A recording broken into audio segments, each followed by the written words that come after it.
Bien, vamos con la segunda parte entonces de JavaScript. Esta es cortita, como pueden ver ahí en el seguimiento complementaria a la que vimos la clase pasada. De hecho, para después van a estar unificadas estas con la otra. Y el martes que viene, si no pasa nada raro ya, entonces ya no, vamos a ver lo del DOM, que esa es más pesada, pero ya va a estar referido a la interacción que tiene JavaScript con el HTML. Bueno, funciones. Ya saben que hacen las funciones de otro lenguaje. Acá hacen lo mismo y se permiten agrupar código de programa que desempeña una tarea específica. Bueno, refactorizar.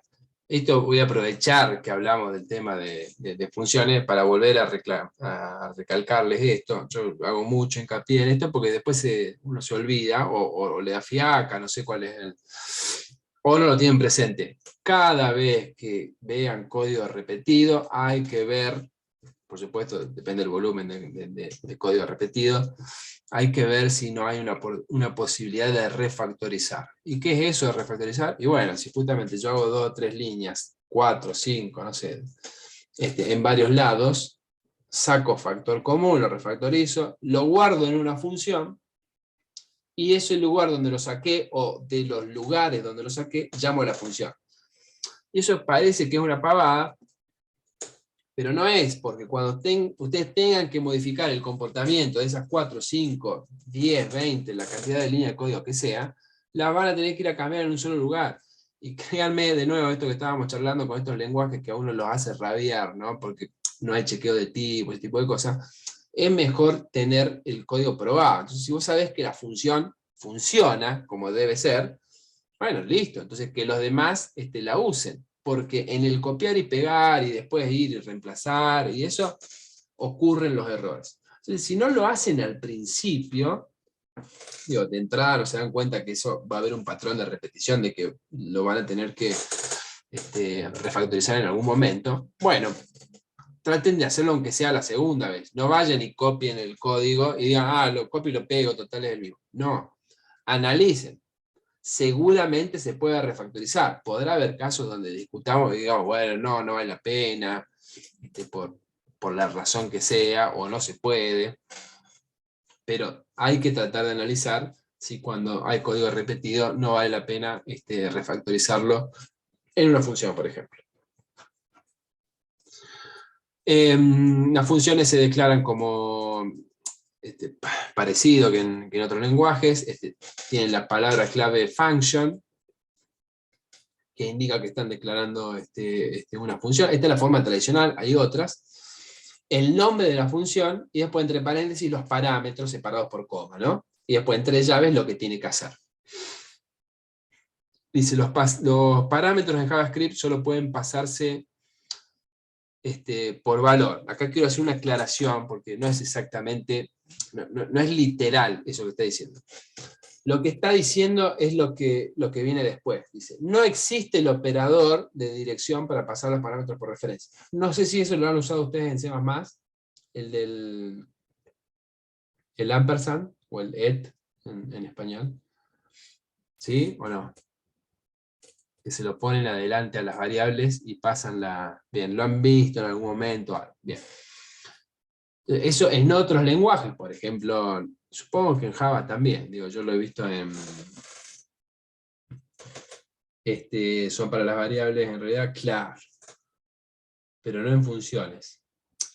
Tal cual. Sí, yo ahora no lo tengo muy presente porque, bueno, justamente es algo que va como contra natura de lo que uno está haciendo. Y entonces, en C++, por ejemplo, si yo estoy pidiendo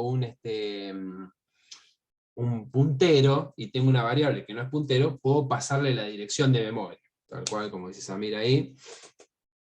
Entonces, ¿cómo hago eso? Le paso por, con el operador, el ampersand o el et, está haciendo referencia a la memoria.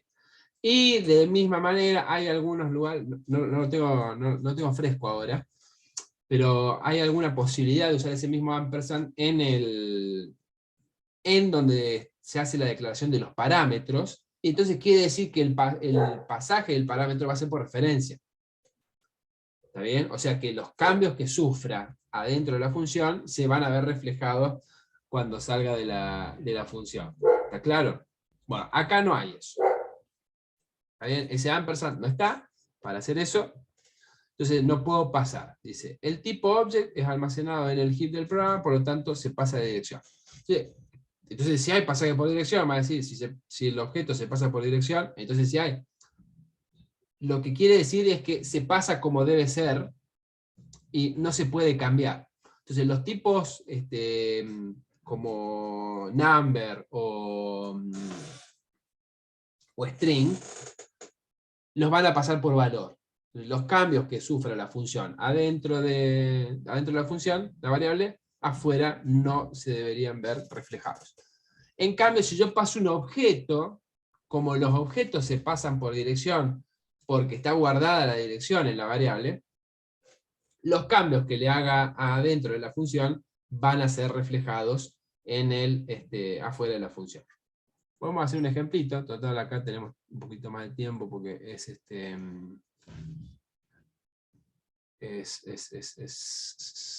déjenme probar un try acá. Es más cortita esta diapositiva, entonces podemos hacer algunos ejemplos. Mover un poquito la... A los efectos prácticos vamos a dejar esas instrucciones que hacen modificaciones del DOM, como esto lo vamos a aplicar la semana que viene, pero lo vamos a dejar para poder ver rápido los resultados, si no tendría que hacer las pruebas en la consola. Profe, ¿por qué algunos frameworks hablan en las variables como estados? Como en Habría React, que... ¿Cómo? como en React que habla de estados, que se usa un state, así. Bueno, es un poco más complejo el tema de React, Vue o Angular.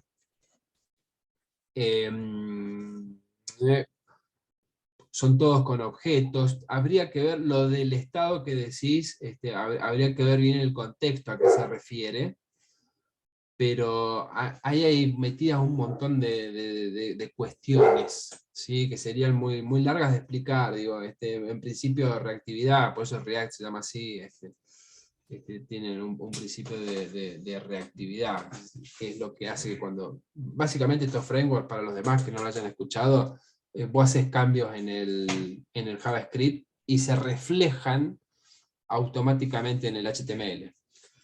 Entonces, si por ejemplo ustedes tienen una lista HTML vinculada a un arreglo, si yo quito elementos del arreglo, se achica la lista, agrego elementos en el arreglo, se agranda la lista.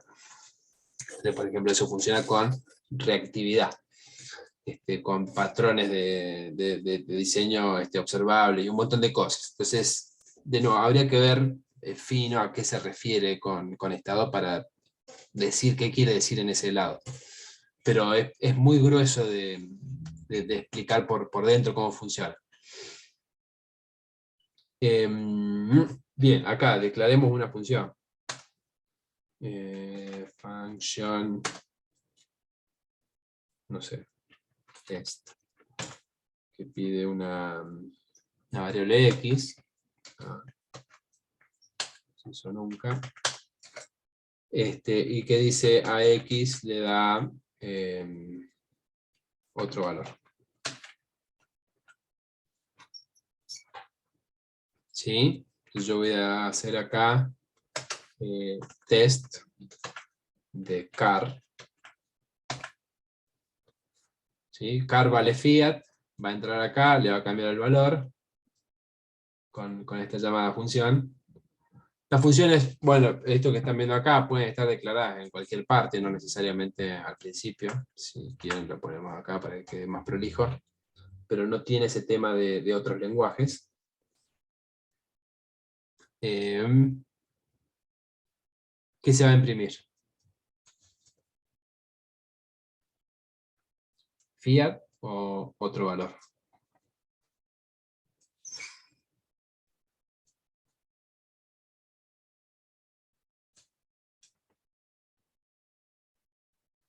La función se llama dentro de script. Sí, todo lo que sea JavaScript tiene que estar dentro del tag script, porque si no, si yo lo pusiera afuera, lo tomaría como HTML. Se llamaría autovalor. Bueno, a ver, vamos a run. Run, ¿no anda? Run. Voy a ponerle otro fiat, fiat 1. Run. ¿Por qué sigue diciendo el valor de acá y no el de acá? No el que le cambió. Porque No hay return. No. Pues se modificó la variable, pero estaba pasada por valor, Tal no por cual. referencia. Sí está entrando, sí le estaba cambiando, pero es lo que dijimos recién. ¿Tá? Los que no la vieron tienen que repasar lo que acabamos de decir. Dijimos, no es, Digo, los parámetros de JavaScript solamente pueden pasarse por valor. Para que se pase por referencia, tiene que ser un object. Sí, lo voy a hacer rápidamente acá. Ya vamos a ver, object, justamente object es lo que falta acá. Pero lo voy a... está enorme eso. Acá. Si yo pasara un objeto y le cambiara, vamos a hacer en vez de que car, ya voy a explicarlo los objetos, pero básicamente los objetos son algo entre llaves y casi ya está. Marca, fiat, qué sé yo. Notación JSON, sí.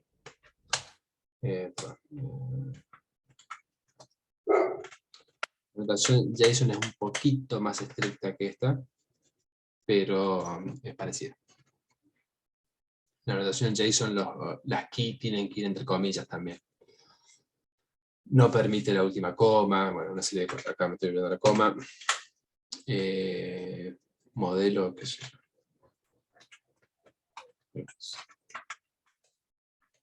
Bueno, ahí está, ahí tengo un objeto. Ese es un objeto. Car ahora es un objeto. Entonces acá el X no va a ser algo directo, va a ser acá voy a poner X punto marca, esto es parecido a los objetos que ustedes ya han visto en el coso.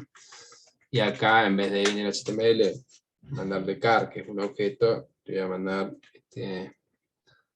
car.marca más espacio más car.modelo.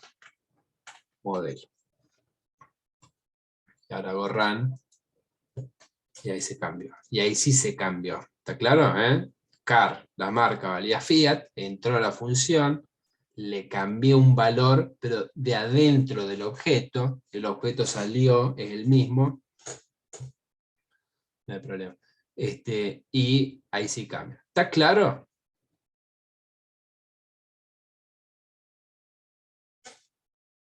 Seguro, Digo, el que no entiende esto, de nuevo, si les explicaron pasaje por valor y por referencia antes, puede ser que todavía no lo tenían, no habían hecho el clic, no lo habían terminado de entender, a ver si acá queda un poco más claro. Yo tengo la de recién, no estaba andando mal. Se cambiaba adentro y salía y quedaba igual porque el pasaje es por valor. Pero los objetos, que ahí yo lo estoy armando como un objeto, vamos a ver más objetos después, sí se pasan por referencia. Bien. Distinto sería que yo la dejé como estaba antes. Fíjense, si a X le doy otro valor. Digo, estoy esperando que me pasen solo un string, ¿no? Una variable plana, no un objeto. Y yo a test, en vez de mandarle car, que no andaría, pues me lo pisaría, ahí, hago car.marca, o sea, va a pasar fiat y va a esperar que se le cambie. Y ahí no se cambia. ¿Está claro ahí? Porque ahí de nuevo, ahí está pasando un string. Y los strings y los numbers se pasan por valor. ¿Sí?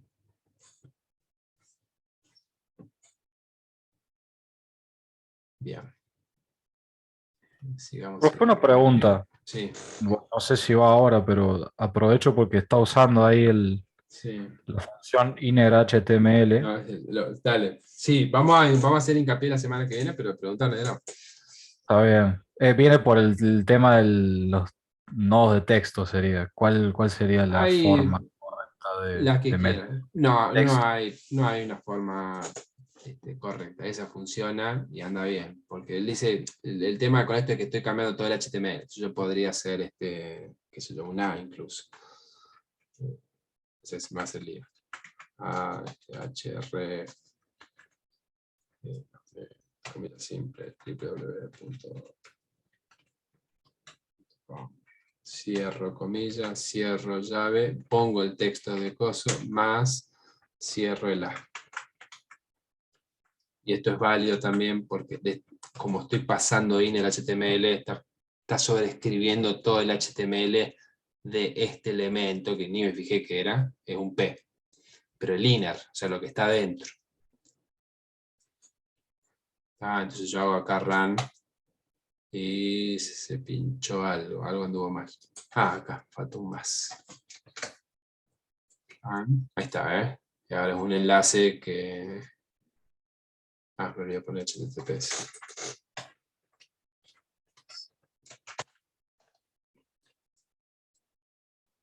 Ahí está, que va a Google. Y ahí sí. Pero no le presten atención a eso, no voy a hacer hincapié en eso, lo vamos a ver la semana que viene. ¿Cuál era la otra duda que estaban diciendo? Los objects serían equivalentes al struct. Sí. Eso sería equivalente al struct en C++. Sí. Esto, no el let. ¿Sí? Esto que está acá es el equivalente. No el let. ¿Está claro? Pues yo podría haber hecho así. Bueno, no todo, pero así.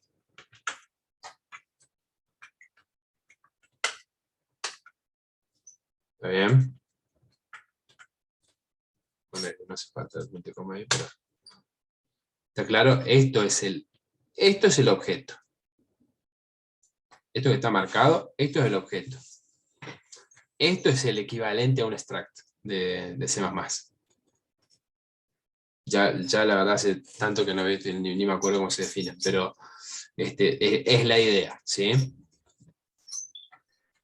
En ese caso, que primero define la variable y después le da el valor, Sí. en ese trajín en el que la variable está declarada pero no tiene nada, es de tipo Undefined. null, Undefined, undefined. Bien. que tiene su propio tipo. O sea, si yo acá pregunto, no hay para preguntar por indefinido, no se pregunta si la variable es igual a indefinido, lo que se suele hacer, porque no se puede pedir el valor de una variable indefinida, entonces no se puede preguntar eso.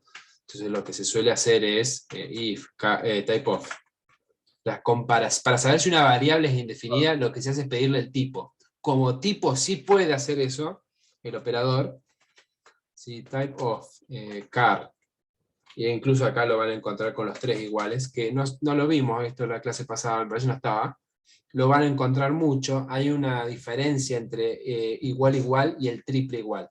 El igual igual, o sea el doble, el común, el que conocen de siempre, chequea solo por valores. Si los valores son iguales, te da true. Y entonces en ese mundo, el string 3 es igual al número 3.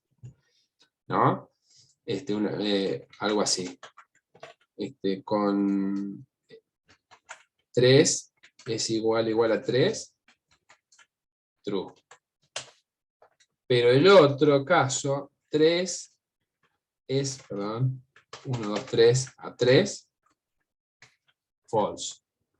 Porque si bien son iguales de valor, son distintos de tipo. Uno es string y el otro es number. ¿Está claro?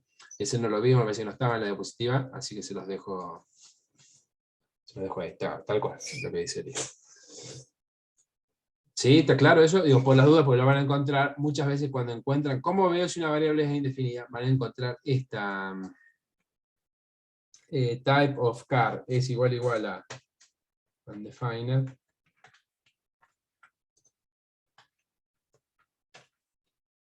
y entonces tal cosa. ¿Sí? Y en el else, pues, otro valor le ponemos para que se vea.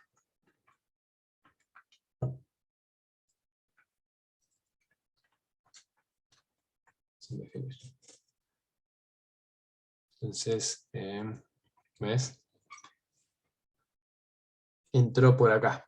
Pues el type of car es indefinido, sí. En cambio, si yo le pongo null acá, valor inicial null, entró por el otro lado. ¿El tipo de car era indefinido? No, era nulo. ¿Sí?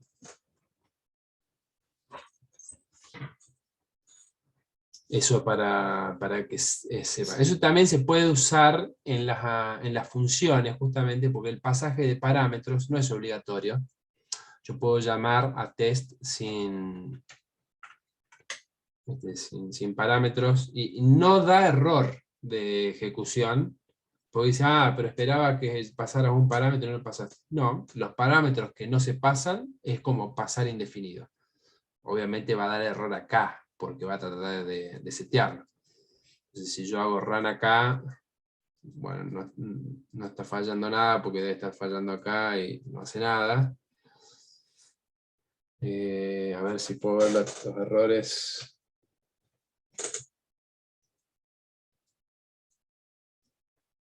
No, esto no tiene nada que ver con eso. Bueno, no pasa nada igual porque nada, lo hace. Esta variable sí está definida, pero le pasa el valor indefinido, entonces se lo pisa y por eso no hay error. Pero no le está pasando nada. Pero si volviera al ejemplo anterior, que es un objeto, y yo acá dijera a x.marca, acá sí va a dar error, porque voy a estar tratando de hacer punto algo, y lo anterior no tiene nada. Si acá hago run, acá sí se tilda. ¿Ven? Dice x is undefined. ¿Ven el error? Ahí sí da error, pero da error recién cuando intenta hacer esta línea, no antes. Yo, por ejemplo, podría preguntar acá si tipo de x es distinto de undefined, le seteo el valor, y si no, no. Entonces hago run, y ahí anda. Este error es otra cosa, ignórenlo, debe ser de alguna extensión. ¿Se ve? ¿Se ve la diferencia? Hola María. Esto sí tiene que ver con funciones para que vean que no es obligatorio pasar todos los parámetros que espera la función. Entonces hay que tenerlo presente eso. ¿Estamos? Bien. Me parece que los que quedaron un poquito mareados. Bueno, ya lo vamos a seguir haciendo práctica después.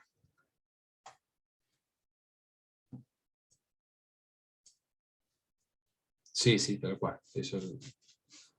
Eso pasa, es lo que les decía yo con PHP, dice la principal diferencia entre lenguajes compilados e interpretados es que los interpretados el error aparece solo cuando se ejecuta esa línea. Bueno, es lo que les decía de PHP también.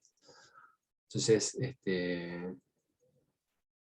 se la pueden pasar rabiando con eso, que si tuvieran otro tipo de lenguaje no tendrían ese problema. Bueno, entonces está claro lo del pasaje por valor y por referencia.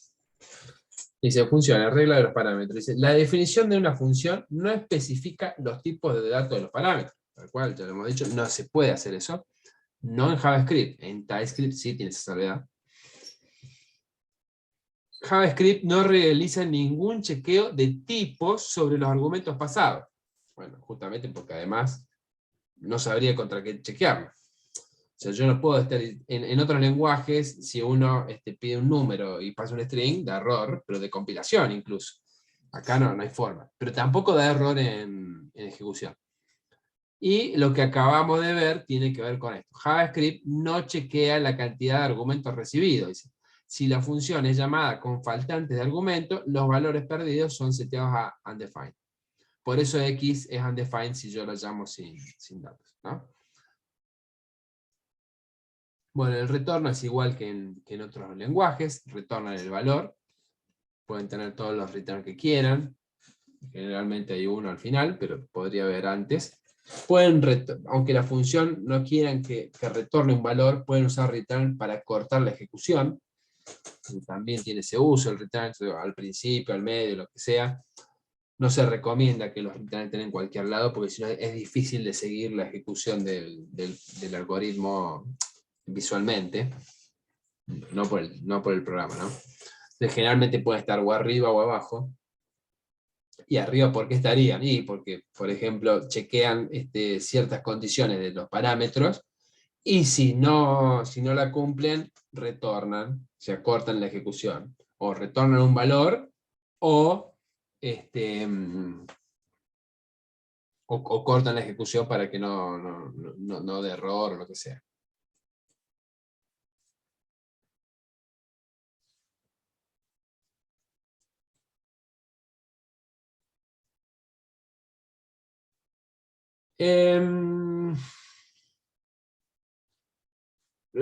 No sé si no es por eso. Me parece que me dice, será por eso que no existe el contexto estático en web. Lo que vos decís es que no haya cosas compiladas directamente. Estas cosas que hace por ejemplo, decía, cuando faltan argumentos de una función, setearlos a undefined, Sí. lo hace automáticamente, porque de los casos contrarios, yo me imagino que al ser interpretado sale un error y se cierra la aplicación. No sé bien cómo se comportará.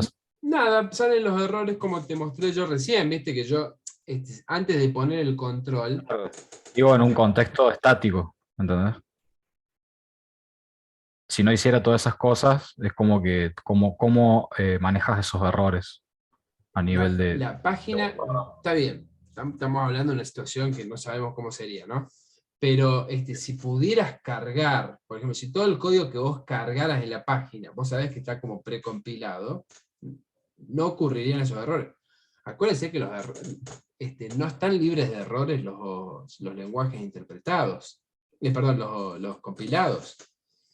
Por ejemplo, el más famoso, el null reference exception, no les pasó nunca, digo, que pasaste una variable que estaba nula y trataste de acceder a un valor. null pointer. Claro, Sí, bueno, sí. en C# se llama null reference. Ese error ocurre justamente en lenguajes como C# o Java, que son compilados, y pasa. Si las excepciones no están atrapadas, la aplicación se puede cerrar, dependiendo del framework, de un montón de cosas. En el navegador, a suerte de eso, también ocurren excepciones en JavaScript.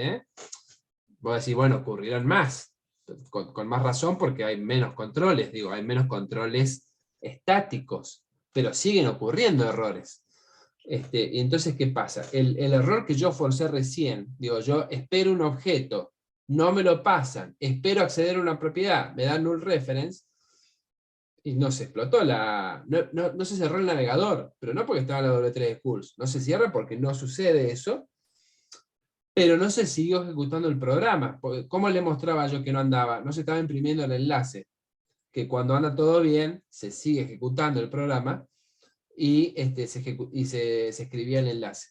Entonces pasa eso, cuando en JavaScript da una excepción, se corta la ejecución del programa, y ya está, nada más.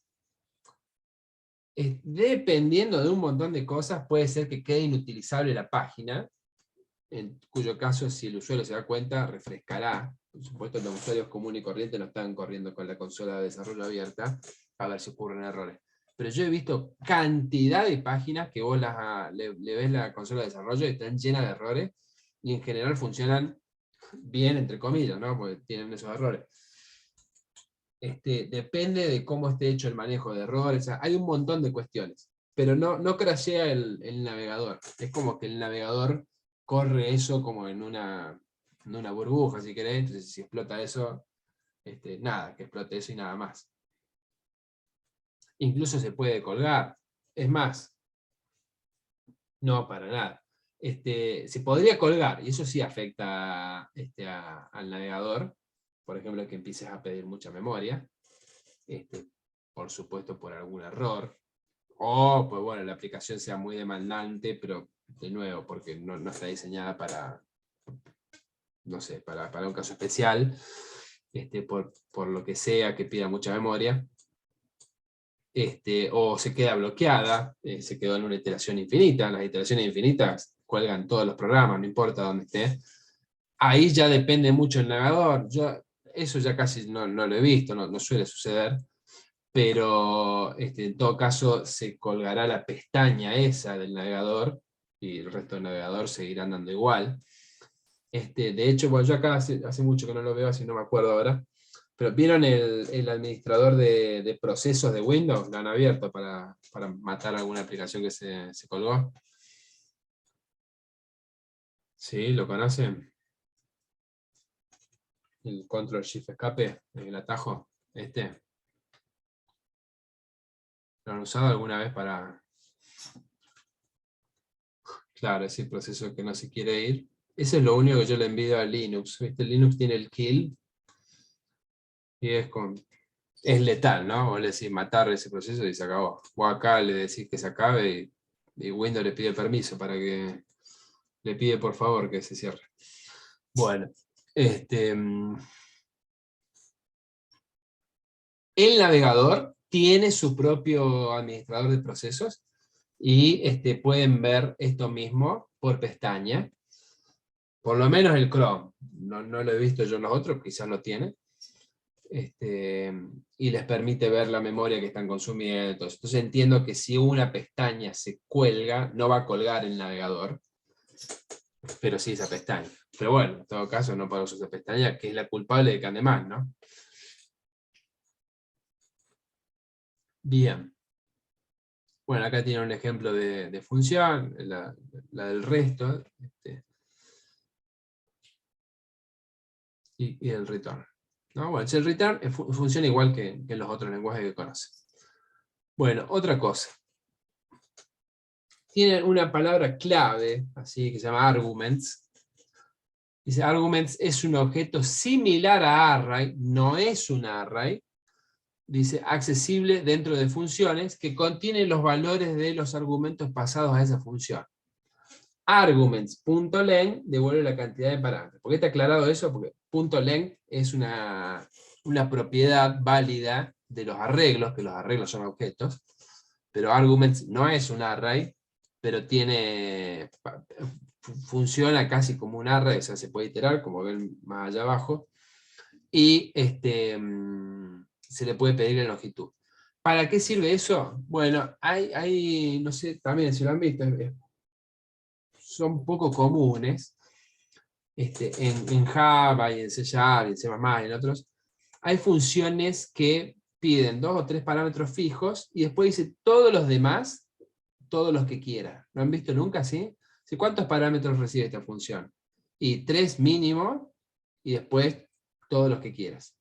O sea, pones 4 y anda, 5 y anda, 6 y anda, 7 y anda, 8 anda, y no hicieron la sobrecarga con todas las cantidades de parámetros que se pueden pasar.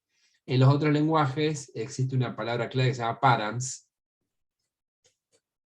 cuando ustedes definen la función, y entonces le están diciendo al compilador que de ahí para allá todos los parámetros que se pasen los meta en un arreglo. Y entonces se puede usar como un arreglo.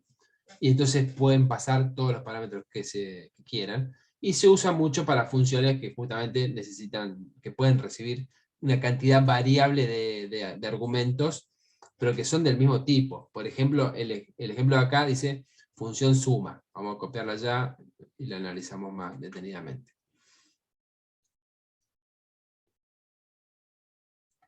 Cerrar un segundo.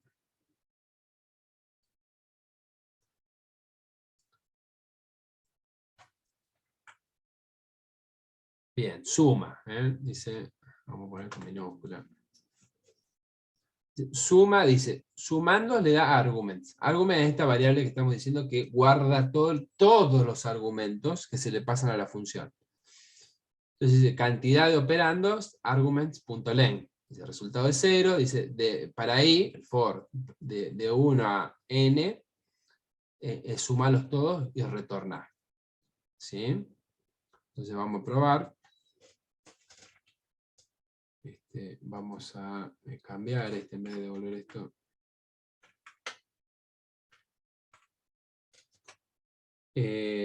Vamos a llamar a suma de 3, 2, 5, X. Run 10. ¿Se ve? ¿Le agrego otro parámetro, banda? Sí, tranquilamente. 10 más, 20 debería decir. Perfecto. ¿Se entiende? Y si no paso ninguno, ¿qué resultado va a dar?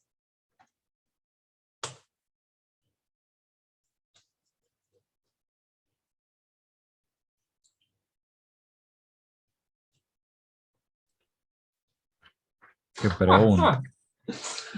Vamos, no he dejado de escribir la pregunta.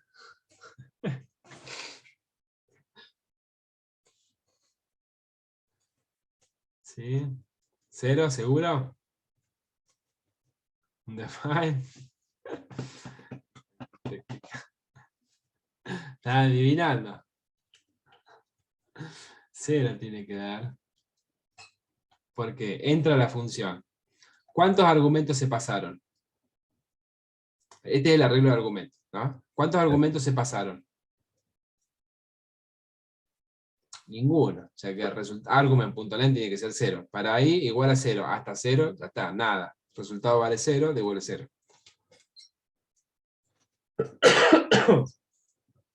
Bien. ¿Vieron qué importante es saber ejecutar las funciones a mano? Bien.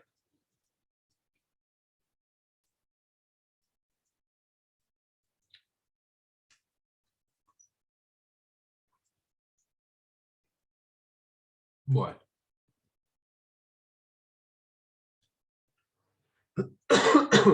Perdón. Bueno, objeto array. Y está bien que se llamen así porque los arrays son objetos además. ¿Cómo creo un arreglo? Bien, todas estas formas son válidas. Preguntas de examen, esta que siempre alguno falla. Array vacío. New array. Array con mayúscula, pues el nombre del tipo. Acá hace de la...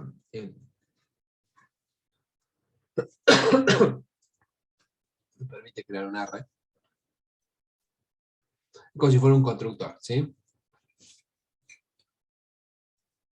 También puedo declararlo así, como el literal array vacío. Y si se recomienda esa la sintaxis. La verdad, ese comentario ya estaba. Yo no me hago cargo de verla que puede ser. No tengo un argumento a favor de esa. Claramente es la más corta de hacerlo, ¿no? Va a funcionar bien. En ese sentido sí estoy a favor, porque ocupa menos. Y se escribe más rápido. Array con elementos. Bueno, lo mismo, pero pasándole los elementos a cualquiera de las dos formas.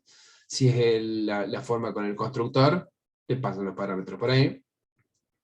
Y si no, dentro de los corchetes. ¿Sí? De las dos formas es válido. Dice, tanto se indique o no el número de casillas, dice, podemos introducir en el array cualquier dato. ¿Ven que en ningún momento estamos diciendo de qué tamaño es el arreglo? Este es como una trampa, ¿no? Es más parecido a un tipo, un array list, si se quieren en Java, o una lista en C#, porque no, los otros arreglos que ustedes conocen, había que decir de qué tamaño eran, ¿o no? Eso era así, ¿se acuerdan o no? Bueno, acá no. Acá son todos dinámicos, mágicos, ¿sí? Incluso pueden saltearse casillas, que eso no se recomienda, pero se puede hacer. Si la casilla está creada, se introduce simplemente, y si la casilla no estaba creada, se crea y luego se introduce el dato. Ustedes pueden tener un arreglo de 3 posiciones, o sea que tiene 3 de datos, y después poner arreglo en la posición 55 y le asignan un valor y va a andar. Después puede pasar cualquier cosa, pero va a andar eso. ¿Ven? Ahí está el ejemplo ese que digo. Puede contener... y los arreglos son heterogéneos, no son homogéneos. Ese ejemplo que tiene un string, un entero, un booleano y otro string. ¿Sí? Son distintos tipos, no hay problema. Dice, cosas en la posición 0, 155. Los arreglos empiezan en la posición 0. Cosas en la posición 1, auto. Y después dice, cosas en la posición 6, 499. Y funciona, tranquilamente. ¿Sí? Y allá tienen otro ejemplo, ¿ven? Lo va a poner... a ver si funciona esto. No sé si va a salir por el log, pero lo probamos. Esto lo imprimiría por el log. ¿Debe inicializar con algún valor por defecto todas las posiciones del arreglo? ¿Es una pregunta? No y no. Digo, si es una pregunta, no, y si es una afirmación, Digo, también. por el tema de que pueda hacer eso, de declarar el arreglo y Es que no hay empezar. forma, porque ¿cuál sería todas las posiciones? Si yo, como digo, no tiene... Array.len. Es que array.len en un array vacío te va a dar 0, y yo puedo hacer en ese arreglo array en la posición 5 y le asigno un valor y no va a explotar. Está bien. Puede No ser. responde No, pero puede a ser. ciertas cosas lógicas, ¿sí? Pero tiene esas salvedades y bueno, funciona así. Miren, vamos a ver la consola. A ver. Run. Ahí está, ¿ven? ¿Qué pasó? No tuvo en cuenta la... pero imprimí hasta 3. Pará, qué piola. Obvio que imprimí 3 posiciones y estaba fijado en 3 acá. Qué raro, si te tendría que ver cosas.length. ¿Está bien length? Sí. Ahí está, mira, ¿eh? Eso es lo que tiene que pasar. Fíjense la diferencia de los dos, ¿no? O sea, la primera imprimí las 3 posiciones nada más, y después imprimí todo el arreglo. Entonces, ¿qué pasa? Las primeras 3 justamente tienen valor, las primeras 4, porque yo tengo en la inicialización, llego hasta la 4, que es esta, llega hasta ese valor. Después dice posición 6 del arreglo, 499. Acá, ¿por qué dice 6? Ya dice 6. Debiera ser... Setea ahí el valor de cosas en 6, abajo de auto. ¿Se ve? Sí, pero cosas en la posición 6. Posición 6, porque digo, ¿por qué? Porque está imprimiendo el I directamente, está bien. Y cosas en la posición I, está bien. En la posición 0, 155, está bien. Pensé que tenía que decir o 5 o 7, me confundí con el I. Está claro. ¿Está bien? Digo, entonces, los del medio, ¿qué valores tienen? Un define, que es lo mismo que está diciendo acá abajo. Cosas en la posición 4, un define. Y si dijera cosas en la posición 55, que no está seteado, también va a decir un define. ¿Está bien? De hecho, con los objetos pasa lo mismo. Si uno accede a miembros que no existen, o que, bueno, obviamente no fueron definidos, devuelve un define. No explota. ¿Sí? Bien. ¿Qué más? Dice, función multiplicar A por B. ¿Sí? La función es un objeto también. Entonces la guarda acá. ¿Se ve? Mi array en la posición 3 es multiplicar. Y como mi array en la posición 3 es una función, puede abrir y cerrar paréntesis y ejecutarla. ¿Está bien? O sea, las funciones se pueden guardar en variables. Eso es muy práctico en determinados casos. Vamos al ejemplo. Yo ya tengo una función acá. Entonces yo voy a decir acá, cosas. En la posición 5 le voy a asignar suma, que era la función que definimos. Hago run Vamos a borrar acá para que vean. Fíjense lo que es. Pensé que iba a poner object, pero lo imprimió directamente. 155, auto, true, coma, undefined, que es el 4, y la 5, le imprimió la función. Y 6, 499. ¿Se ve? Adentro del arreglo está la función. Entonces, ¿qué más puedo hacer? Justamente, acá en vez de hacer a x, llamo a suma, puedo hacer cosas en la posición 5, y eso me devuelve la función. Entonces, llamo a la función con, qué sé yo, 1, 2 y 3, que devuelva 6, ¿no? Run. Acá quedó 6. Y en cosas está la función. ¿Se ve?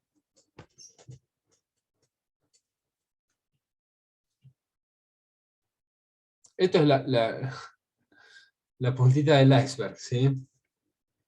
Después hay funciones que devuelven funciones, que las ejecutan cuando... Bueno, hay un montón de cuestiones. JavaScript es tan complejo como ustedes quieran, ¿sí?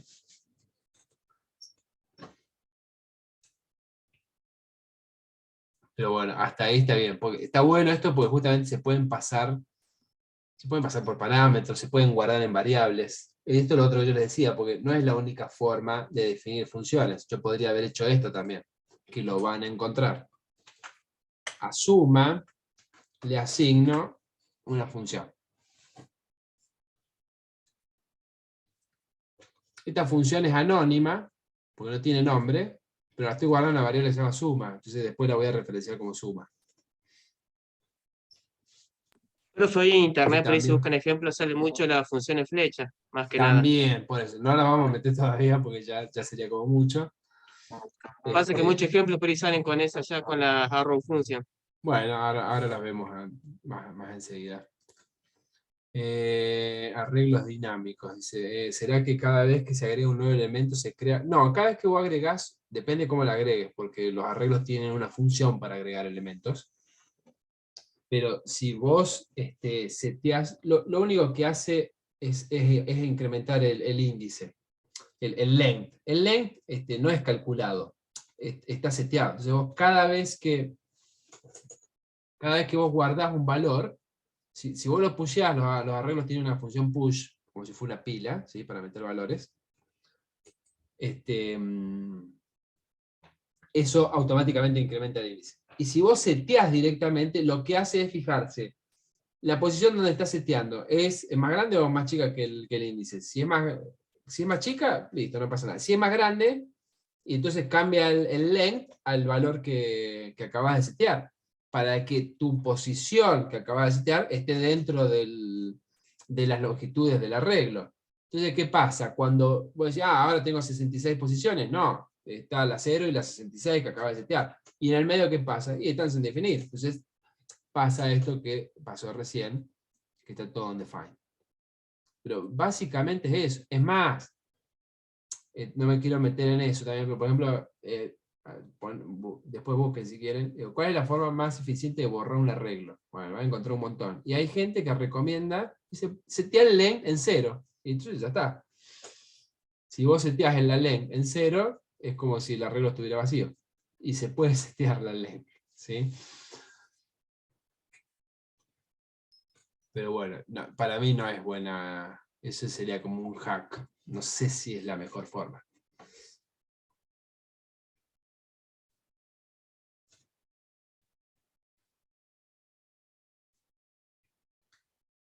Es que, ¿qué? Están ahí, no se fueron. No te quiero decir que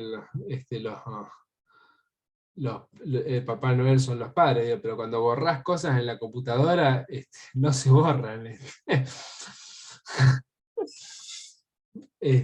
Nunca te dijeron que borrás el disco duro y está la gente que recupera datos del disco duro. Los discos duros básicamente hacen eso. Cuando vos borrás, la información está ahí. Lo único que quisiera decir, mira, acá no hay nada. Listo, sigamos. Por eso hay bueno, el formateo, y hay formateos de bajo nivel. Entonces, ¿qué es lo que hace? Que esos tardan pero muchísimo tiempo. Vos ahora formateas algo y ¿qué te dice? Hace un ya está. ¿Y qué hiciste? Nada. Hacé un formateo de bajo nivel y ¿qué es lo que tiene que hacer? Tiene que escribir o un 0 o un 1 en, en todo el espacio. Entonces tarda una barbaridad. Ahí sí es irrecuperable. Cuando tengan que eliminar cosas de verdad, esa es la forma. Pero la otra no. La otra es, el disco duro funciona como una papelera de reciclaje volátil, digo, porque si en algún momento escribís algo más de nuevo ahí, obviamente lo perdés, pero si no, está todo ahí. Pero sí, igualmente yo no lo haría para regla, ¿no? Usaría alguna función, algo, otra cosa, que sea como más legítimo de borrar. Independientemente de si después esa función hace eso por detrás.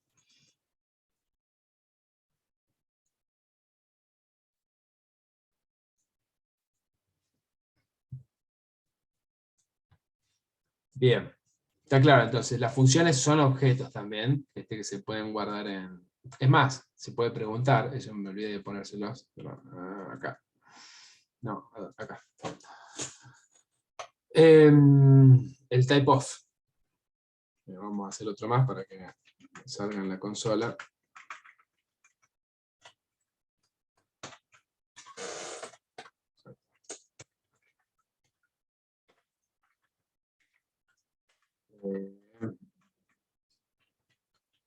Type of suma. No, a veces function era. Function, está bien. Este tipo de la posición C, function. O sea, las funciones tienen su tipo que funciona. Pero se pueden guardar en variables. ¿Está bien? Entonces tienen esa particularidad.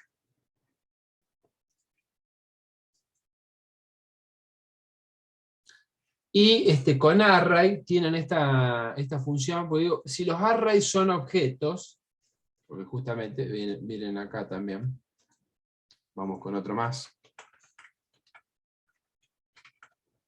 8. ¿De qué tipo es cosas? Es object. ¿Sí? ¿Se alcanza a ver bien ahí? De nuevo más arriba. Posición 8 del array, object. ¿Ves? Type of cosas es object, no es array. Pero lo que sí es, vamos a borrarlo un poquito, si no, acá voy a poner, es array. ¿Cómo pregunto? Array. Punto. Is array. A ver si era así. No me acuerdo. Es con minúscula es. Porque arranca todo con minúscula.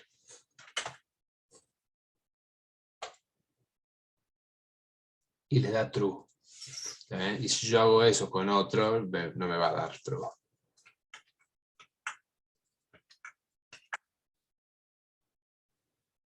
Este es el 5, ¿no? Se me empieza a juntar las cosas. Ven, dice, el 5 da falso. O sea, suma es un array, no, suma es una función. Y el otro da true, porque array es un array, cosas es un array, sí. ¿Está claro? Digo, esa es la forma de preguntar si un arreglo es un arreglo, no con type of. Bueno, y funciones hay un montón. De hecho, yo les diría que no solo se queden con las que están acá, vayan a la W3 Schools. Si ustedes van acá a ¿dónde están los arrays? Array methods.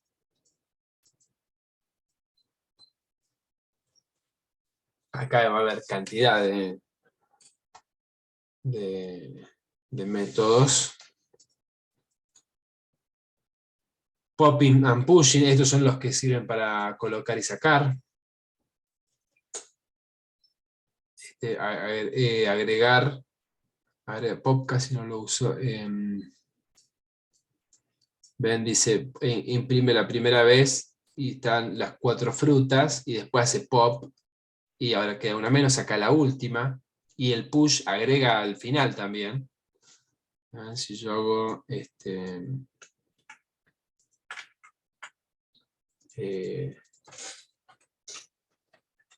push, otra. Ah, y hay un solo, vamos con demo 3 para que.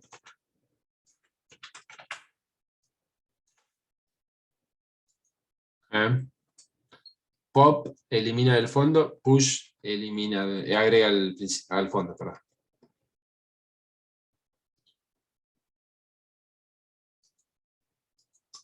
¿Qué más? Bueno, push, lo que acabamos de ver.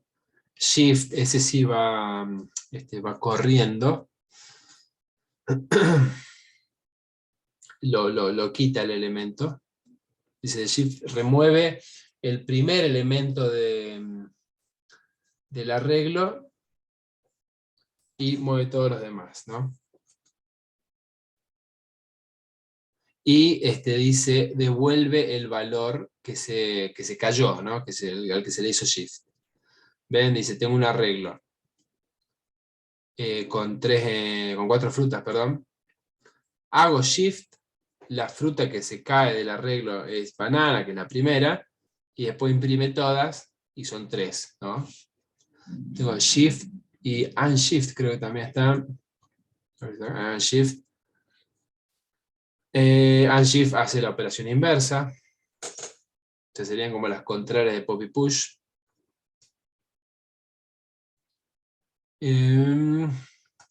Bueno, los arreglos se acceden mediante su número. 0 es el primero, 1 es el segundo, y así.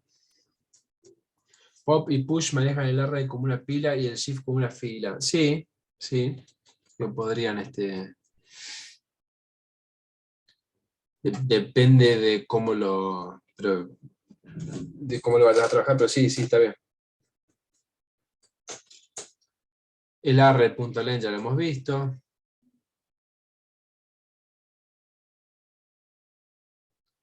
Bueno, justamente dice que no lo utilicen, porque justamente elimina. El delete está bueno para otro caso, para objects más, ya lo vamos a ver, no para arrays.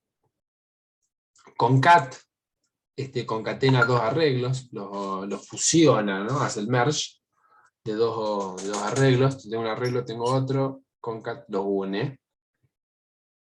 Y ven, y se puede tomar la cantidad de valores que quieran, argumentos. Entonces puedo concatenarle 2 arreglos.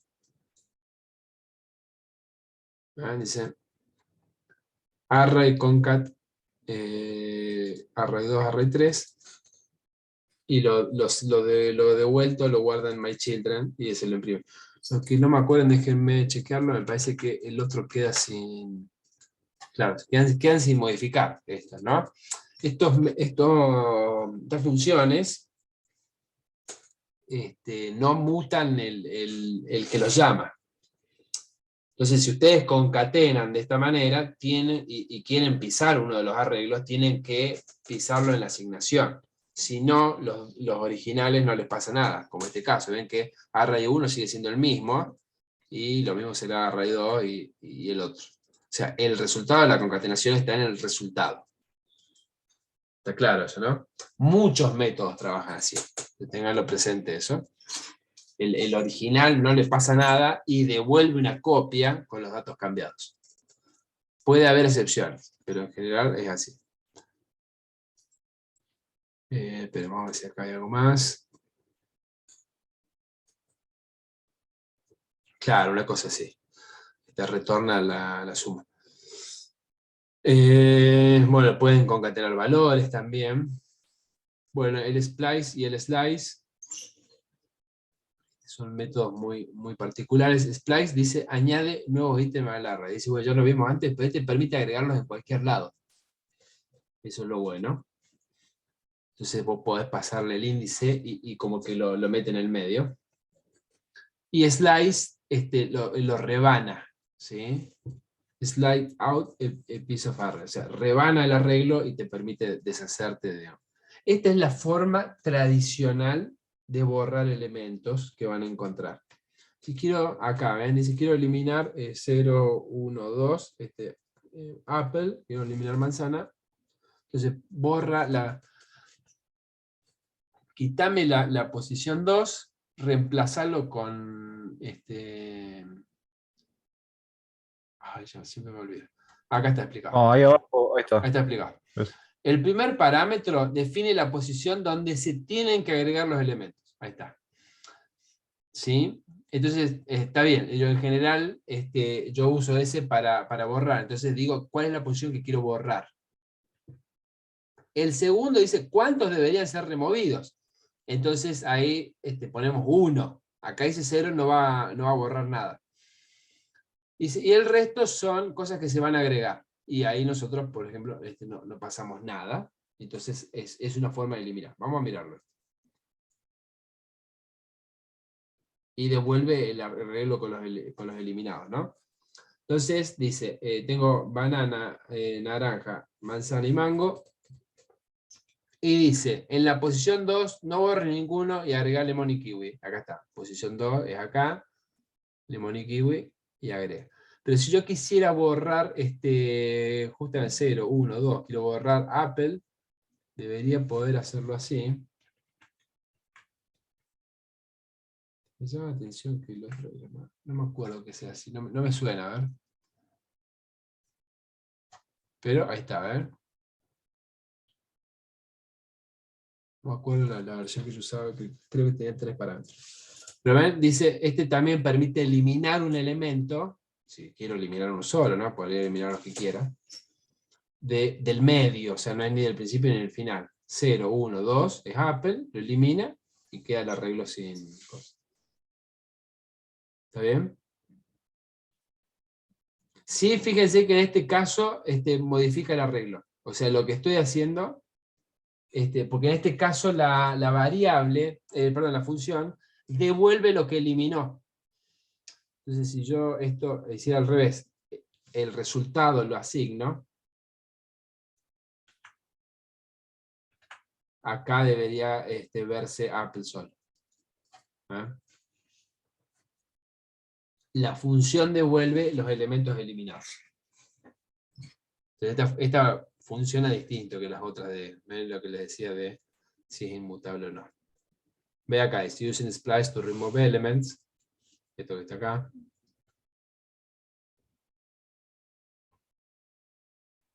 Slides es rebana, entonces también permite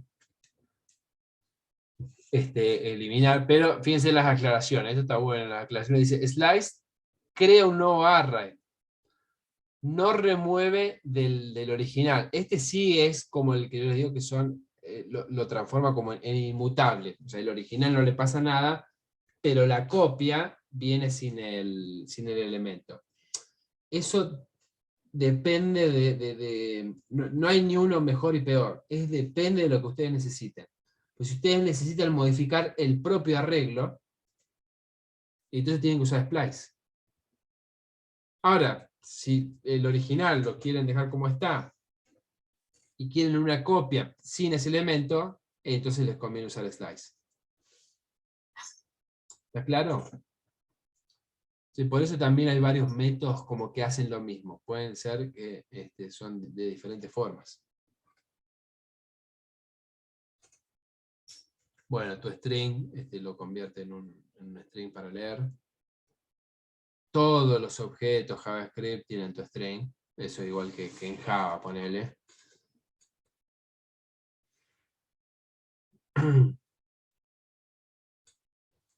Bueno, y acá dice, no hay funciones naturales para devolver mayores y menores. Sí se pueden hacer con otras cuestiones. Y lo mismo que el ordenamiento se puede hacer con esta función de sort. ¿Sí? Pero bueno, acá hay bastantes métodos, que son un poco los que nombraba acá. Con cat, join lo que hace al revés, en vez de también convierte en string. Esto suele pasar, por ejemplo, tienen varios valores justamente y los quieren convertir en un string separados por comas. Bueno, pueden usar join. Y entonces le dicen, unilos con tal string. Y entonces agarra todos los elementos y los concatena. Y al último no le pone el separador, porque justamente no es un separador. Eso que ustedes harían a mano en una iteración, lo pueden hacer con join. Este reverse, bueno, lo da vuelta.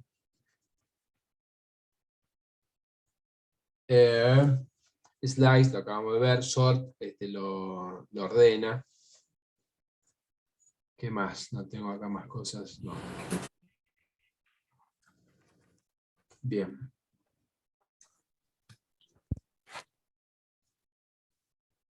Bien, y estas son funciones de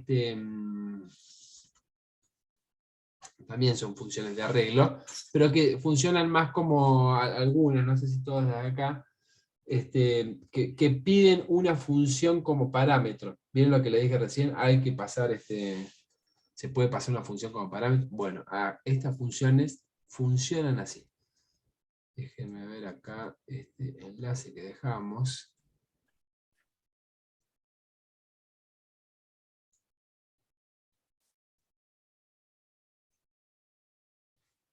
¿Ven? Acá tienen un montón. Acá, este es el array reference. Acá tienen todas las funciones que son de arreglo, que arrancan en arreglo.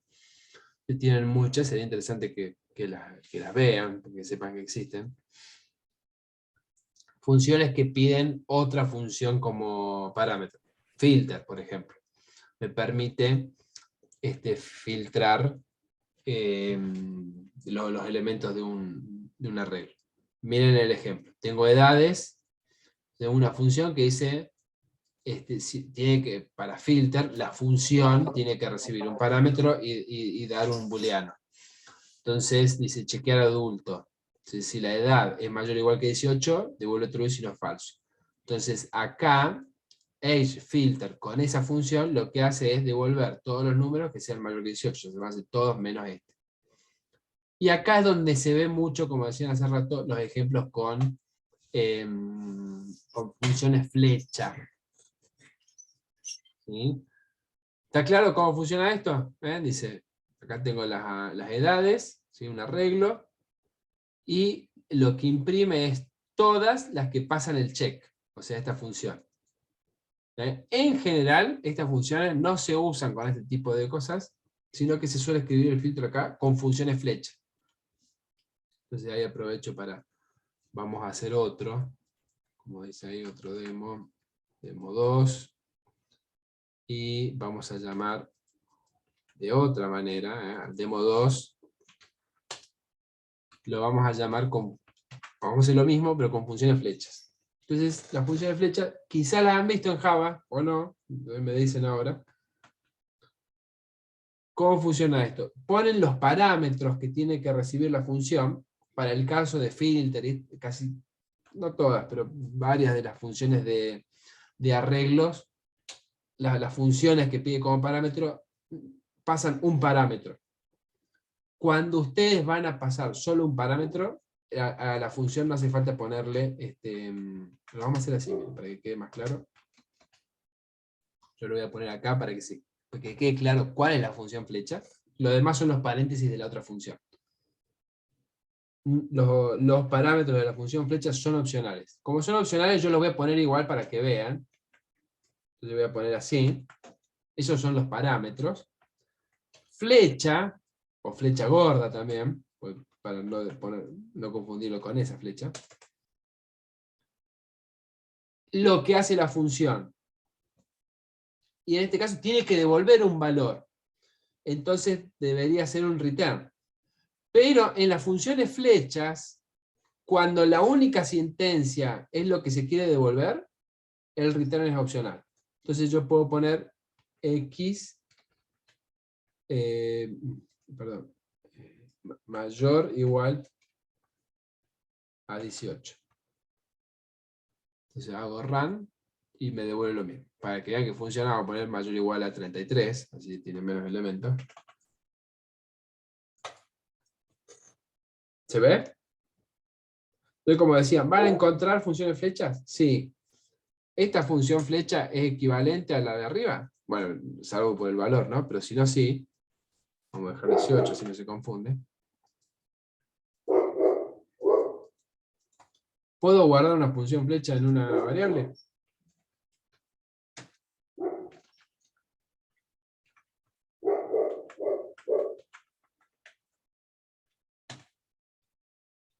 ¿Sí? Y acá, entonces, Lo llamo con F. Lo mismo, para que vean que cambia, acá voy a poner 33. ¿Se ve? ¿Las funciones flechas todas tienen esta forma? No, si duran más de una sentencia, se ponen las llaves. Es lo mismo que viene en otros lados. Dice, una sola sentencia, llaves son opcionales. Pero entonces en este caso, si tiene las llaves, tiene que hacer return. ¿Ven? Ahí anda. Si saco el return, no me da nada. Pero tampoco da error. ¿Qué es lo que va a pasar? Ninguno de los valores pasa el filtro, porque las funciones que no devuelven nada, devuelven indefinido. Como indefinido es falso, a cada valor del arreglo le da falso y entonces no pasa el filtro. ¿Está bien? Eso es complicado, pero para que vean por qué no explotó. Entonces, ¿está claro? Las funciones flecha, de nuevo, se las comento como decían porque las van a encontrar. Tienen más o menos la misma forma que las otras. Pero ¿cuál es la diferencia? En vez de tener function acá, hasta acá sería lo mismo, la que hemos visto, lo que está haciendo es reemplazar este function por esta flecha. ¿Está claro ahí? Esa es como la versión más fácil de entender las funciones flecha. Tienen otras diferencias, pero no vamos a entrar en detalle porque es muy complicado. Esa es la regla general. Cuando se empiecen a acostumbrar de eso, pues yo acá podría poner, por ejemplo, puedo hacer mi función suma. Función suma. X y retorna X más Y. ¿No? Y entonces acá hago F suma de 7 y 3. Run 10. Perfecto. Bien, hasta ahí todo bien. Cuando los parámetros es más de uno, obligatoriamente van los paréntesis. Si es uno solo, lo pueden omitir. Por ejemplo, podría ser la función negado. Si paso 7, negativo. Si paso 7, da menos 7. Y si paso menos 7, da 7. Sí o sí hay que usar la flecha gorda. Si usás esta notación, sí. No podés poner flecha simple.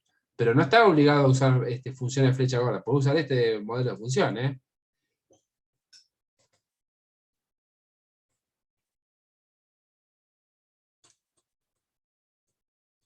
¿Puedo decir porque se confunde con el mayor igual?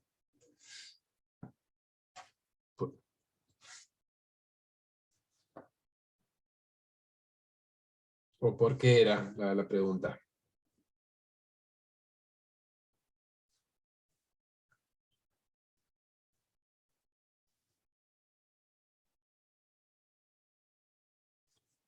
Sin nada, ¿a qué lo decía? Acá, si yo puedo ponerlo así y mandar, no va a andar porque no va a saber que es una función, ¿no?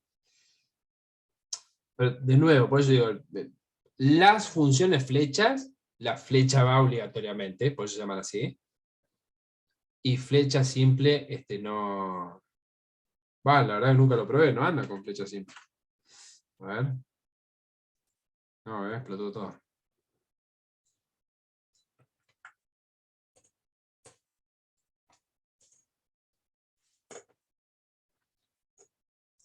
Pero si no se acostumbran, esto no es obligatorio, les digo porque lo van a encontrar. Quieren usar esta forma de funciones, no hay drama. Pero sepan que esto no solamente lo van a encontrar un montón, sino que son re prácticas en algunos escenarios, y entonces se utilizan mucho. Bueno, y después lo otro, como decía recién Elías, si hay una sola sentencia, y esa sentencia es el retorno, se puede omitir también las llaves y el return. Entonces, esto es una función flecha. Esto que está seleccionado. Dado un X, devuelve menos X. Hago run, 7, y si llamo con 7, menos 7. ¿Está bien? Entonces, por eso les decía que en general también lo van a encontrar. Estas funciones que piden funciones como parámetro, se suele usar esto. ¿Está bien?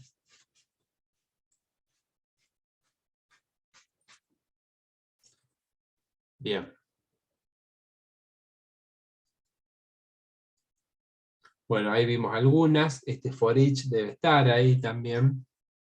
For each permite hacer una iteración, pero a partir de un arreglo. Entonces la función flecha en ese caso va pasando cada uno de los valores del arreglo y les permite hacer lo que usted quiera, por ejemplo, imprimirlo si quiere. ¿Dónde estábamos haciendo esto? Acá era. For each.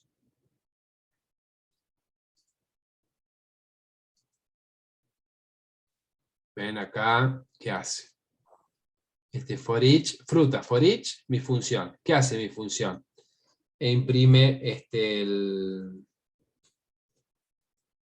índice y el ítem. El índice es opcional, a veces no se usa. Se pueden hacerla con un solo elemento, usando el ítem si no les interesa el index. Entonces llama eso y lo imprime. Se devuelve ese texto. Perdón, arma ese texto, no está devolviendo nada. Arma ese texto y después lo imprime acá. Entonces termina haciendo eso. Un poco de rebuscado porque lo está mostrando en el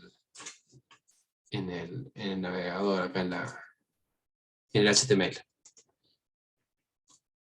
Includes pregunta si está el elemento o no. ¿Sí? Index of pregunta de cuál es la primera ocurrencia de un elemento. Bueno, splice ya lo vimos, filter también. Perdón, me fui para cualquier lado. Bien. Eso por el lado de R, ¿sí? Hay muchas más funciones. ¿Sí? Como ven acá, miren, un montón.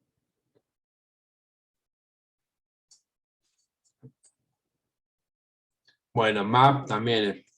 Al principio son todas complicadas, ¿sí? Todas estas, no sé si todas, pero las más usadas, tienen su parangón en Java, porque Java justamente a partir de no me acuerdo qué versión, empezó a adoptar cuestiones de programación orientada funcional, de programación funcional, que son justamente estas cosas. Así que las funciones se pasan por parámetros, tiene funciones flecha gorda también en Java para determinados métodos y permite hacer eso. Entonces, por ahí las ven, no estoy seguro si las van a ver, pero que están en Java, están. Y en otros lenguajes también, digo yo, hoy en día todo esto se ha incorporado en todos los lenguajes. Entonces, empezar a trabajarla les va a abrir un poco la cabeza de cómo funciona esto y se les va a ir ese mareo que por ahí tienen ahora, pero las tienen que practicar. Map no es el mapa del no me acuerdo cómo se llama la estructura de datos de Java, sino que lo que hace es mapear un objeto a otro. Entonces la función map acá y en muchos lenguajes, lo que hace es, dado un elemento, vos lo podés convertir en otro. Entonces, por ejemplo, bueno, vamos al ejemplo directamente para que lo voy a comentar. Bueno, justamente esto, por ejemplo, va a devolver, tiene un arreglo de números y devuelve un arreglo de las raíces cuadradas. Entonces dice numbers map y le pasa una función y dice a cada elemento aplicarle la función. Entonces va a devolver un arreglo con la misma cantidad de elementos, pero que cada elemento sufrió la transformación que le haya hecho la función. Fíjense. ¿Ves? 4, 9, 16, 25. ¿Qué números da de raíz cuadrada? 2 la de 4, 3 la de 9, 4 la de 16 y 5 la de 25. ¿Está bien? Podría ser lo que ustedes quieran. Pueden usar función de flecha acá también. Podría ser el doble de. Entonces, x por 2. La raíz cuadrada de menos 1. No me acuerdo la de -1, pero la de -4 es 2i. No se puede sacar la raíz de un número negativo. No con números reales, pero con números imaginarios sí. Por eso digo, la raíz de -4 es 2i.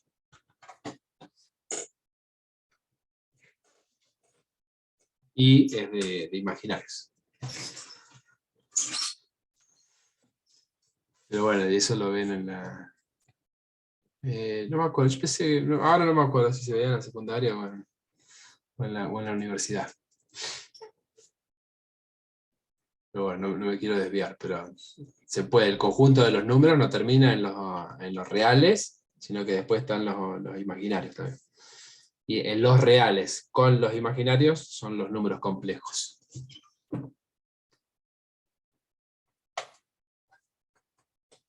Bien.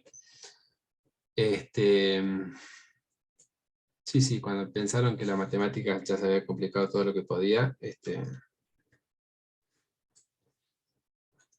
vienen otras cosas. Bueno, ven, el doble de 4, 8, 9, 18, 16, 32, 25, 52. ¿Está?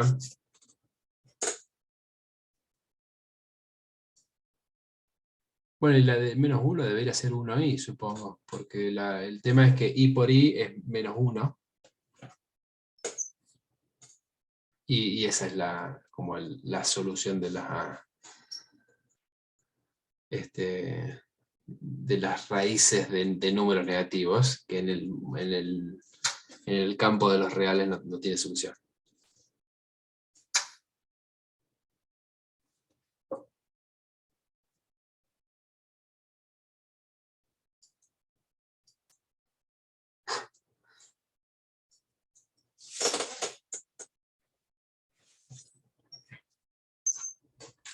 Bien, vamos con el date. ¿Estamos? Bueno, hasta ahí el array. Sí, el date también es un object, pero que representa una fecha. Y se representa un momento en el tiempo, contiene un número que representa los milisegundos desde 1 del 1 al 70. ¿Está bien? Ese es está basado en el tema de la fecha, y no me acuerdo, es Unix algo, pero está basado en eso. Se puede crear fechas con su constructor. Acá pueden ver new date 2020 11/25, ¿sí? Dice Navidad es tal día, lo imprime. Dice, cuidado, el mes va de 0 a 11, porque acá sí tuvieron la mala pata de copiárselo a Java.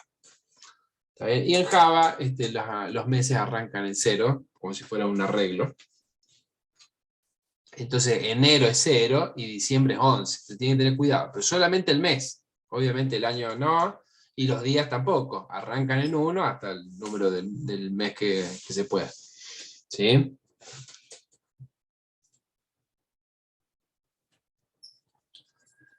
Crear fechas es así de sencillo, como están viendo acá.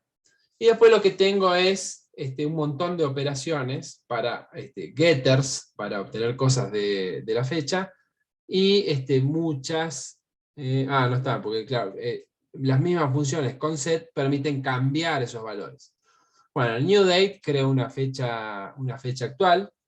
New date con la cantidad de parámetros que quieran, de esto de acá, a excepción de uno solo. O sea, si llaman con 0 parámetros, es la fecha actual. Y si llaman con más de un parámetro, ya van a ver por qué con el otro ejemplo, crean una fecha con esto. Generalmente se llama con 3, y entonces, que es el ejemplo que vimos recién, donde especifican año, mes y día. Si no les interesa el valor de horas y minutos, no lo colocan, y si no, sí. Si les interesa, lo colocan. Si llaman con un solo valor, el tema es que ese valor numérico es la cantidad total de milisegundos que pasó justamente desde el 1 del 1 del 70, creo que era. ¿Sí? Y saca la cuenta, ¿sí? y te devuelve la fecha. Bueno, tu string la representa en el uso horario local.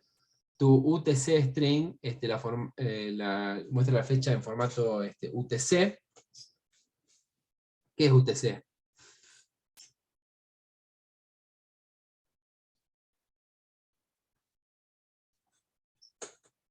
Tic-tac, tic-tac. Universal, sí, time. Sí, yo también me acordaba hasta ahí, y el C no me acuerdo. Así que lo iba a abrir. Coordinated, ¿no? Sí. Sí, coordinated, sí. Oh. Congreso, no. El tiempo universal coordinado. Entonces, nosotros qué uso horario tenemos. Creo que lo habíamos preguntado el otro día, o le preguntaron a otro chico, no me acuerdo. Claro, GMT-3. GMT0 y UTC coinciden, pero hay algunos artículos que hablan de justamente la diferencia, de que no debieran ser siempre considerados iguales porque podría variar. No, sí, también. El Greenwich, que es el meridiano. Meridian, time, será. A ver. Greenwich, Meridian. Ahí está, claro. Mean time. Debe ser la hora media del meridiano de Greenwich. O sea, meridiano de Greenwich, la hora del meridiano de Greenwich. Está bien. Entonces, en el meridiano de Greenwich es el 0, y de ahí para los dos lados es más o menos hasta 12, ¿no? Entonces nosotros tenemos 3 horas menos que las que hacen ahí, y así, ¿no? Bien. Entonces, por eso, cuando hacen aplicaciones locales no pasa nada. El problema es cuando ya los datos se empiezan a mezclar entre países, entonces ahí sí vale la pena saber bien si lo están trabajando con fechas UTC o están guardando específicamente el GMT, ¿no? Para que se sepa de qué lugar es. Pero bueno, por eso está acá este método que dice tu UTC string muestra la fecha en UTC. Bueno, y después tengo getters de cada una de las partes de la fecha. Get full year me va a devolver todo el año, get months me devuelve el mes, get date me devuelve el día del mes, get hours me devuelve las horas, minutes los minutos, seconds los segundos, milliseconds los milisegundos, get date me devuelve la fecha de la semana, o sea, el día de la semana, va de 0 a 6, y podría variar, no me acuerdo ahora yo si eso varía por... Eso es algo que sí, por ahí no lo tengo tan presente, pero hay calendarios que arrancan el domingo y calendarios que arrancan el lunes, ojo con eso. No recuerdo ahora si el de JavaScript tiene presente eso, pero podría ser, se podría variar. Siempre si tienen que usar eso, fíjense, obviamente, tengan ese cuidado. Y getTime devuelve ese valor numérico de los milisegundos que pasaron desde el 1 al 70, bueno, que es el mismo parámetro que pediría el new date para construir una fecha. ¿Está bien? Bueno, y como decía hace rato, con set setean valores. El objeto date, justamente esto es muy viejo, y es de las cosas que peorcitas están hechas en JavaScript. Entonces es muy, muy, muy común usar alguna librería. Hoy en día, una de las populares, si se quiere, es Date.js. No acá a las cosas que vamos a hacer con Date les va a alcanzar para los prácticos, para el ejercicio y eso. Puede ser, pero está basada en esa, entonces tiene este problema de los meses, y después tiene cosas de que, por ejemplo, no tenés operaciones que devuelvan principio de mes, fin de mes, bueno, y otras cuestiones que cuando uno trabaja mucho con fechas, son prácticas. No tenés operaciones de fechas también. Si vos tenés una fecha y querés agregarle días, no lo podés hacer trivialmente, tenés que hacer muchas operaciones. Entonces, justamente las librerías facilitan eso. ¿Sí? Hasta hace un tiempo, una de las que más usaba era Moment, ¿sí? por momentos se llama, no sé cómo, la traducción es de momento. Y dejaron de mantenerla, porque justamente no es... es mutable, o sea, esto que charlábamos, esto de la mutación es importante, es un principio que se usa mucho, que los métodos, las funciones aplicadas a un objeto devuelven una copia con el objeto modificado y no modifican el objeto actual. Moment no era así, entonces dijeron cambiarla es muy complicado, y dejaron de mantenerla, y entonces dijeron, usen DJS, que es muy parecida, u otras más que recomiendan, pero DJS es la más parecida, y es una de las más sencillitas para empezar. Entonces, si tienen que hacer cosas con fecha, usen una librería. ¿Qué era lo que estaban diciendo? Para hacer animaciones, cuando el ratón pasa por algún lado de nuestra página, se puso JavaScript. Claro, va a depender de... Podrías, pero con el hover, tal cual, podrías resolverlo tranquilamente. Depende de lo que quieras hacer, ¿no? O sea, si el efecto es en el mismo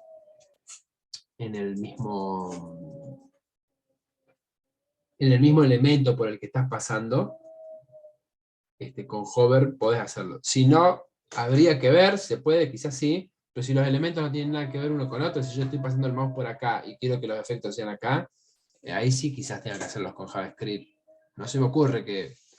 Por ahí me sorprende, no voy a decir que es imposible, pero me parece que es bastante más difícil.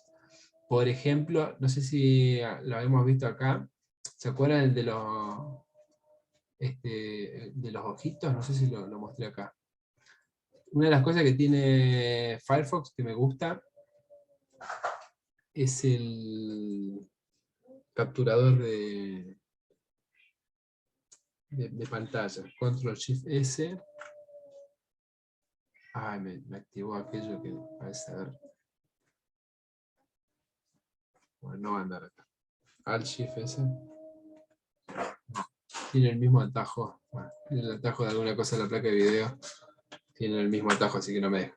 Pero pruébenlo si alguno tiene Firefox.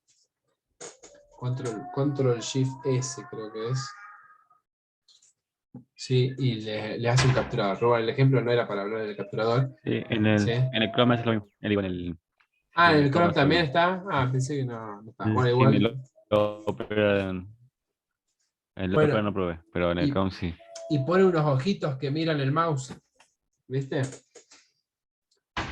La idea era mostrarles eso. Pero digo, por ejemplo, hay una animación esa que pone unos ojitos en alguna pantalla y vos movés el mouse y los ojitos lo van mirando. Para hacer eso sí está hecho con JavaScript, escuchando el evento del movimiento del mouse. Y entonces vuelve a pintar o hacer lo que sea con los ojitos, mirando en la dirección que está el mouse. ¿Sí? Bueno, y ahí terminamos con la segunda parte de JavaScript. La que nos va a seguir la semana que viene, que es bastante más larga, como pueden ver. Muy larga. Capaz la hago 2 veces. Es ya la interacción con el DOM. Que es un poquito lo que estuvimos haciendo acá, eso del get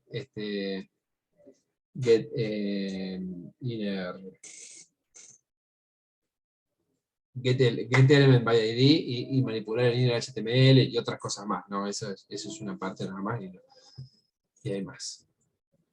Bueno, bien. ¿Estamos?